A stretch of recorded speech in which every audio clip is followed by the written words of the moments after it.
महाभारत का युद्ध शुरू होने वाला था। देश भर के योद्धा या तो कौरवों के साथ थे या तो पांडवों के साथ। इसी बीच महाबली भीम के पौत्र बर्बरिक भी कुरुक्षेत्र की ओर बढ़ रहा था।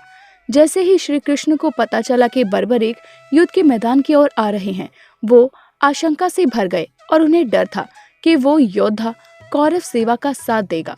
बर्बरिक का कौरवों की ओर से युद्ध करना मतलब पांडवों की हार मानो। श्री कृष्ण का भयभीत होना बनता भी था, क्योंकि बर्बरिक अपने पिता घटोत्कच से भी ज्यादा मायावी और शक्तिशाली थे।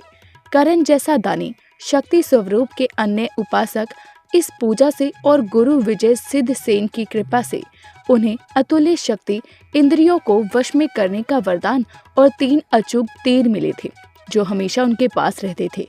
ये साधारण तीर नहीं थे, इन्हें जिस भी लक्ष्य पर चलाया जाता उनका छेद होना तय था। लेकिन अपने दादा भीम का पक्ष छोड़कर कौरवों की ओर से बर्बरिक क्यों युद्ध करेगा? तो उत्तर है उनके गुरु की शिक्षा। उनके गुरु ने कहा था कि युद्ध में सदैव निर्बलों का साथ देना। भगवान श्री कृष्ण को बस इसी बात की चिंता थी कि जब बर्बरिक पांडवों के शिविर में पहुंचे, तब श्री कृष्ण ने उन्हें अपने पितामह के पक्ष में युद्ध करने को कहा।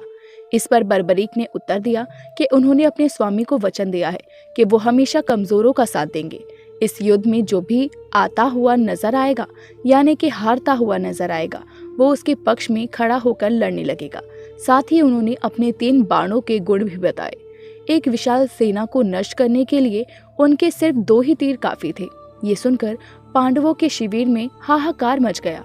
उन्हें लगने लगा कि अगर कौरव हारने लगे तो बर्बरिक कौरवों की ओर से युद्ध करने लगेगा, और श्री कृष्ण को इसकी भी जानकारी थी। वो जानते थे कि इस धर्म युद्ध में अधर्म की पराजय होना निश्चित है, अर्थात कौरवों की पराजय होगी। लेकिन बर्बरिक जैसे कौरवों को पराजित होता हुआ देखेगा तो वो अपनी प्रतिज्ञा के अनुसार कौरवों की ओर से युद्ध करेगा। श्री कृष्ण ने तब बर्बरिक से पूछा, यदि वह युद्ध नहीं करे तो क्या होगा? इस पर बर्बरिक ने उत्तर दिया कि ऐसा नहीं हो सकता। मैं एक योद्धा हूँ और मैं निश्चित रूप से लड़ूंगा, और मैं गुरु को दिया हुआ वचन भी पूरा करूंगा। ये कहकर बर्बरिक बाहर चला गया। इसके बाद पांडवों के शिविर में चर्चा होने लगी और तय हुआ कि श्री कृष्ण इस संकट से निकालने के लिए उपाय खोजेंगे। अगले दिन श्री कृष्ण ब्राह्मण के वेश में बर्बरिक के पास पहुंचे। तब बर्बरिक साधना में लीन थे। तब ब्राह्मण की हताहत सुनकर बर्बरिक का ध्यान मुद्रा से बाहर आया और उनके चरणों में उन्होंने प्रणाम किया।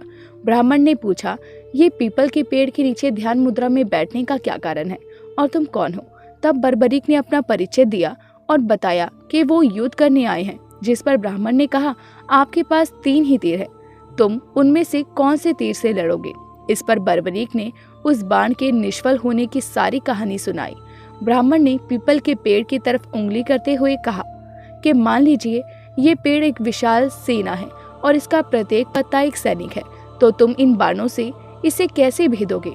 इस पर बर्बरिक ने जैसे ही अपने बाणों का चमत्कार दिखाने के लिए अपना धनुष उठाने के लिए मुड़े, तब श्री कृष्ण ने अपने पैरों के नीचे पीपल का पत्ता रख लिया और बर्बरिक ने अपने धनुष से बाण चलाया और पीपल के पेड़ की ओर छोड़ दिया। तब सभी पत्तों में छेद हो गया।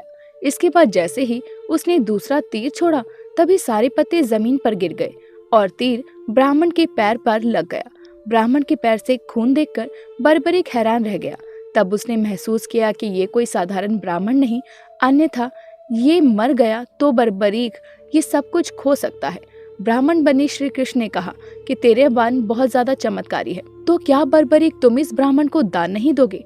बर्बरिक ने कहा कि मैं अवश्य दूंगा, किंतु उससे पहले आप अपना असली रूप दिखाइए। जैसे ही श्री कृष्ण ने अपना असली रूप दिखाया, बर्बरिक उनके चरणों में गिर पड़े और बोले, भगवान जो चाहे मांग लो। तब श्री कृष्ण ने उनका सर मांग लिया। तब इस पर बर्बरिक ने कहा कि भगवान, मैं महाभारत का युद्ध देखना चाहता हूँ। मैंने सुना है कि इतना बड़ा युद्ध ना कभी लड़ा गया है और ना ही कभी आगे लड़ा जाएगा। मुझसे ये अवसर मत छीनो। तब श्री कृष्ण ने कहा कि सर से धड़ अलग होने के बाद भी वो जीवित रहेगा, आंखें सब कुछ देख सकेंगी और कान सब कुछ सुन सकेंगे। इतना सुनते ही बर्बरिक की इच्छा पूरी हो गई और उसने तलवार से अपना ही सर काटकर भगवान श्री कृष्ण को दे दिया। मधुसूदन ने बर्बरिक के कटे हुए सर को कुरुक्षेत्र के पास एक ऊंची पहाड़ी पर रख दिया, जहां से महाभारत का पूरा युद्ध देखा जा सकता था। बर्बरिक श्री कृष्ण को अपना मार्गदर्शक मांगते थे।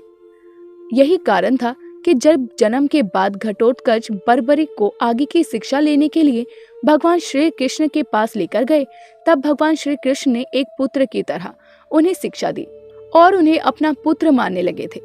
अंत में निर्णय हुआ कि बर्बरिक ने सारा युद्ध देख लिया। तो दोस्तों, आपको आज की हमारी ये वीडियो कैसी लगी? अपनी राय हमें कमेंट करके जरूर बताएं और ऐसे ही सनातन धर्म के बारे में जानकारी रखने के लिए और वीडियोस देखते रहने के लिए हमारे चैनल को सब्सक्राइब करना ना भूलें।